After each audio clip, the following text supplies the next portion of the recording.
Жамбыл Батыр ауылдық кітапханасы. Ақын, қоғам қайраткері Олжас Сүлейменовтің туғанына 85 жыл толуына орай адамзат ақыны Олжас Сүлейменов атты бейне жазбаны назарларыңызға ұсынады. Олжас Сүлейменов 1936 жылы 18 мамырда Алматы қаласында дүниеге келген. 1959 жылы Казму-дің геология факультетін бітірген.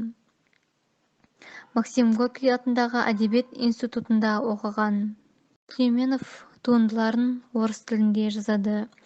Өлеңдері мен поэмаларының алғашқы жинағы «Арғымақтар» шыққаннан кейінгі жылдардан бері «Адамға табын», «Жер енді» өлеңдері бүгінгі ТМД елдері халықтарының көптеген тілдеріне, шет ел тілдеріне аударылып, жеке-жеке кітап болып бірнеше рет басылды.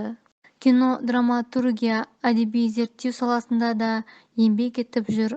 Оның жазған сценарийі бойынша «Атамекен», «Көгілдір маршрут», «Қыс қолайсыз маусым», Мұхтар Әуезов туралы сөз, «Үндістан сазы» тағы басқа фильмдер түсірілген.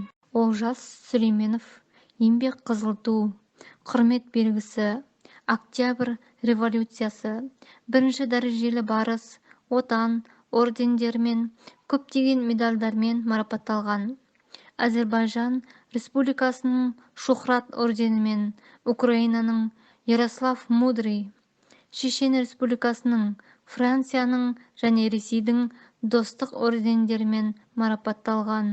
Сүлейменовтің 85 жылдығына арналған іс-шара Амангелді орта мектебінің оқушыларымен болып өтті.